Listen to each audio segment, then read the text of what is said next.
This is the Nasdaq comp. It's a weekly chart, and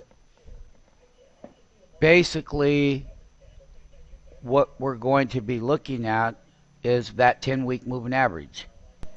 The Nasdaq comp and the leadership in the Nasdaq comp, we were overbought process, and once again with our new MMTs in the school, is that volatility is going to be volatility.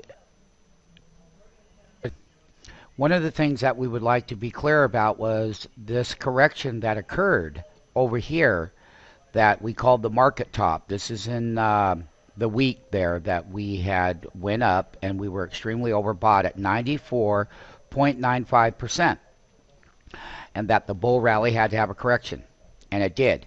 During that correction from 94.95% DS overbought, which is an indicator that the big money uses, is that we had gotten down to 56.50%, and when they gapped it up, that was the end of that bull correction, and we bull rallied up. This one here on this particular top is we hit right around 83%. We didn't get as exuberant as we were over here.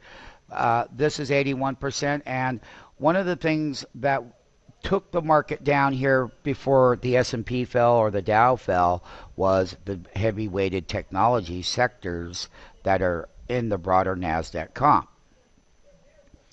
One of the things that we're seeing here is that this top reversal that peaked right here at the week of 424, it's clearly on the indexes here on the Nasdaq comp that a correction, bull rally correction, was around the corner.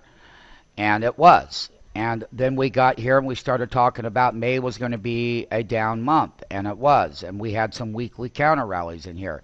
This weekly distribution bar is going through the 10-week and the 20-week. Yes, that's not bullish. However, in any bull rally corrections is that we're going to see if the Nasdaq comp comes down and holds these levels. Right now, at this current level, we're at about 64.68% on that DS. Now, if the market was really going to get oversold, I mean really oversold, that indicator, when it gets down toward 20% on a weekly, it's time to buy the farm across the board. We'll be monitoring this with our MMTs on a daily level. As far as the daily chart over here that I'm going to pull up, you're going to see that this particular chart here, let me do something with this particular chart. When looking at a daily chart on the Nasdaq comp, we can clearly see that the bull rally pullback with counter rallies have made lower lows. We will be coming down here to test this major bottom. When we come down here, this is where the reversal rally started back up and we made those highs here. One of the things that we're going to be looking at in the shorter time frame is how these names that will trade in this Nasdaq comp, the leadership names that will be trading here, is they're going to get oversold right along with short-term oversold on this one here.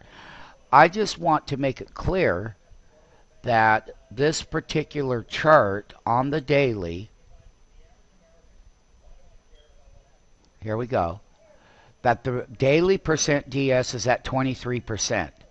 When we had the correction up here, we were at 91, and now we're at 23%. So the jobs number was bad. Lots of things aren't looking good, but the market on a short-term level is pricing in all of that bad news. So the bear better be careful, because once we exasperate the selling, we're going to come down, and we're in a daily sell signal here that institutional traders, fund managers, big investors start saying, well, gee, it's time to take some money off the table, and they did.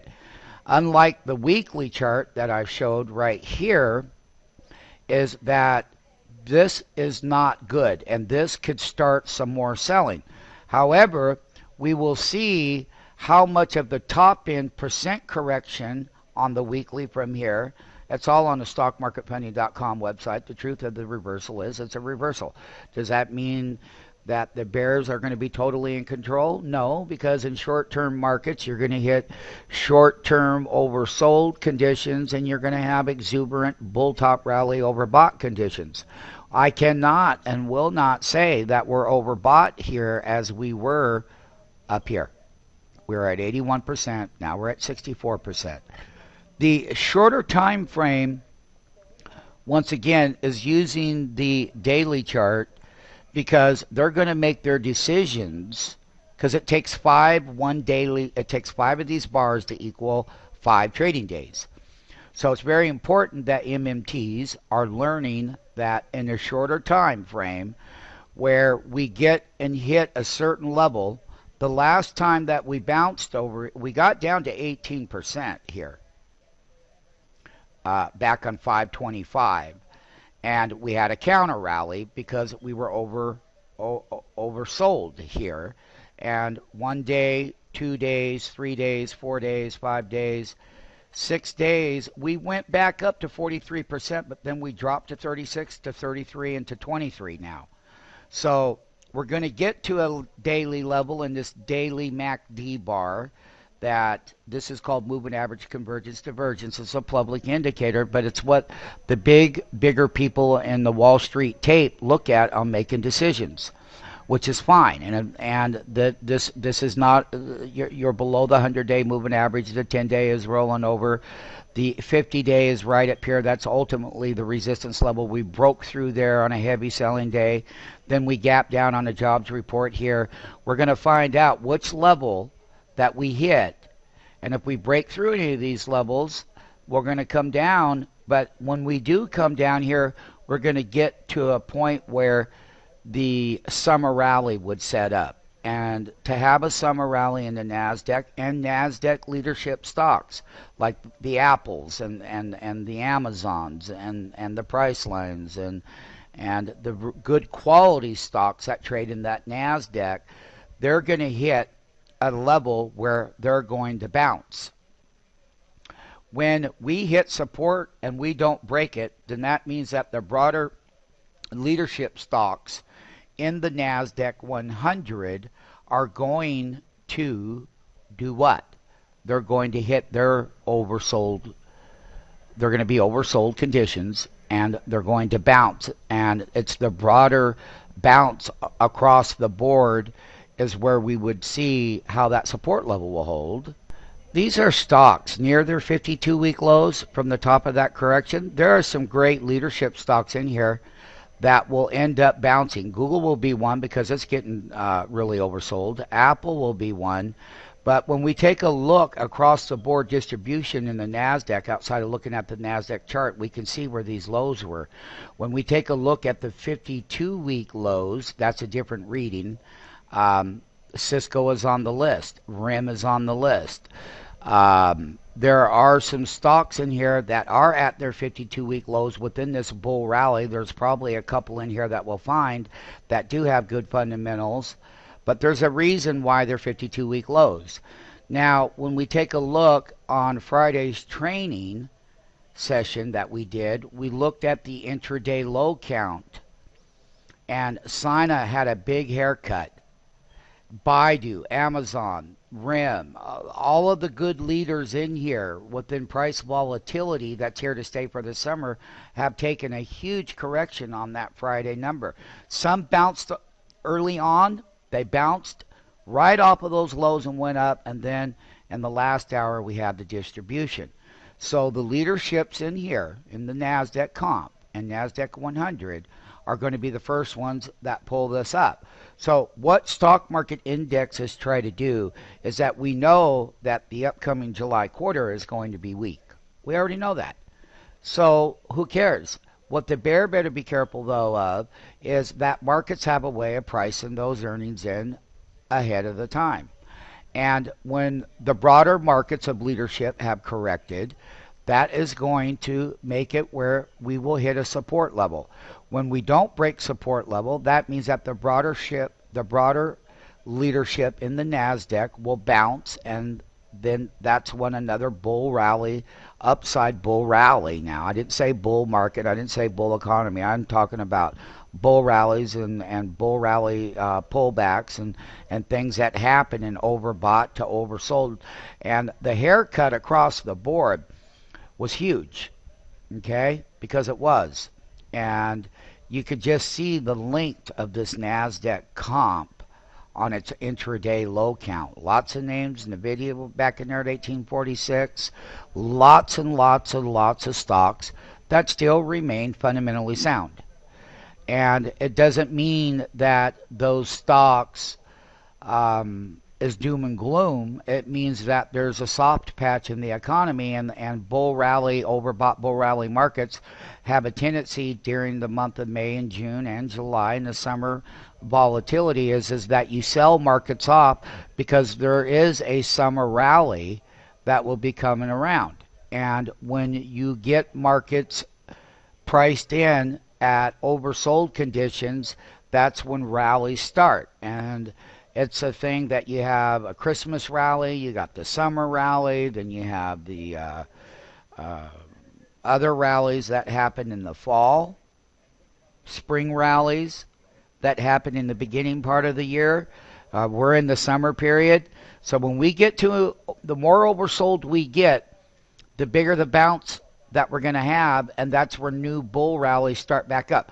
Rather they ever break the higher up here is totally irrelevant. It's where they come off the bottom and how far they go. They still rally up there. So what we're going to be watching on Monday, trading, because today is Saturday, 6/4, is how this index sets up. The sell signal is not extremely deep on it, and we can go more. But you can see here 1, 2, 3, 4, 5, 6, 7, 8 actual trading days we've been in a sell signal. Last time when we had the correction over here, we went into a sell signal. Once you peak at the bottom and you start ascending this way, that's when markets put bottoms in, and that's when they start buying, because that stops going down. That big money makes decisions on these. They don't have anything else to make decisions on. It's not like they're an MMT and they're using a whole different set of tools that market makers use on the floor and exchanges use. Our tools are those kinds of tools. The 100-day moving average will be the resistance level, and we'll be looking for a volatility gap like this with a follow through and then another bull rally high. When we do put that bottom in, is you can clearly see that there's still room to come down. This is a 200-day moving average, and it's not unlikely during corrections, because the more oversold you get, the more money that they make. That 200-day simple moving average, which is this green line right here, the 200-day simple moving average, that's this one here, that's where, that's right above 2,600. In fact, I can give the number out, MMTs. It is 200-day simple moving average at 2615, and we're at 2732. That means that if we were to sell off and come down here, that this blue bar will come down, MMTs. But once they hit a bottom over here, like this one, and they start ascending in value, and the percent DS right here was oversold. The green line runs first, and it crossed up above it. This started to ascend, and that's where we made a rally to those highs. We crossed over here. We did not go into a sell signal on that correction in February. We got close to it, but then we started ascending and we crossed over. That's how those bigger people make decisions in the buy and sell. When they're slinging all that volume around, that's what changes these public indicators, okay? And we do teach you how public makes decisions on indicators, public technical analysis indicators, but then in our platform is totally tooled differently, where there is no lagging event, because all of these things lag and you lose a lot of the move by the time it signals these people in. We will take and see where we bounce at support level. We'll see how far that this particular reading goes. There's more room to get down. We're not totally oversold, but we're not overbought. And we're at 23.05 4%. So when you enter an oversold index such as the Nasdaq comp, you can stay oversold for a while and or consolidate that oversold condition before you break back out in bull rallies. Now, if we keep going down, that means that certain sectors over here that are in the Nasdaq comp, such as, let's take a look at the semiconductor chain very quickly. I'm just going to throw this in as an example, is that semiconductors like to use lead rallies as a sector. And they're all, you can see the haircut, and they're in the Nasdaq comp. So basically, semis need to perform well. Semis are pricing in the lower end of their trading yearly ranges now, because a lot of these semiconductor stocks have seasonality weakness, and it just so happens to be that semis really perform well toward the fall period and through that period, and then they perform well in the first part of the year. But then when we start getting into June and July, is that the market has a way of selling these down to try to price in those earnings and to try to price in the news here. So, and the same thing that led the market down is this technology group here, is when we take a look at technology in these sectors, is that they got a big haircut. And the credit risk sector, the CTN.X technology, all mainly have heavy weighted NASDAQ stocks in them. And so this is what's leading that move down. The computer technology names, as we always like to cover, that's where Apple's in here, and lots of your, leaders, IBM. Okay, we like IBM. On when IBM gets done pulling back, it'll be a great trade in another bull rally in IBM. SanDisk is finally pulling back. So some of the names that we see here are the culprits that are taking down the broader Nasdaq chart, which is this daily chart and that weekly chart. So once these names stop selling off in certain key areas, the software sector is an important sector as well when it comes to the Nasdaq comp, because you got some leaderships in the software area. Once those stocks are done correcting and all of those things are done correcting, then that's how bottoms get put in. And as the broader sector indices related to the Nasdaq comp will put their bottoms in, we're going to get that next bull rally. Will there be a summer rally? There will be, unless the U.S. defaults on the U.S. debt. Then everything changes. You will still make markets in oversold conditions. It's just that they wouldn't be that rip-roaring bull rally that we're accustomed to. It would be more of a trading range in an oversold condition, just like you have trading ranges in overbought conditions in intraday price action ranges. So it's very important to know what A, B, and C type scenarios are when it comes to dealing with this broader Nasdaq comp. And we're starting this out, and the reason why it's the link that it is, and I'm talking the way that I am, is this way the MMTs in the school are going to be well grounded for these moves. Once again, we have a bear reversal in the Nasdaq comp. We are not overbought like we were over here at 91%. We're down here at 23%. Anything when you start getting below 20% is where these big fund managers want to put money to work. Nasdaq comp, bull reversal, support levels are key. We just broke this major line right here slightly, and it's resistance. So the next major support level will be right here at this line. And then, of course, if we break this one, we're coming here. And if we break this one, we're going to come down and test that. In the month of June, it's very likely that this can happen. We'll let the market between the buyer and sellers be the judge in the final conclusion and the final answer between the two parties there.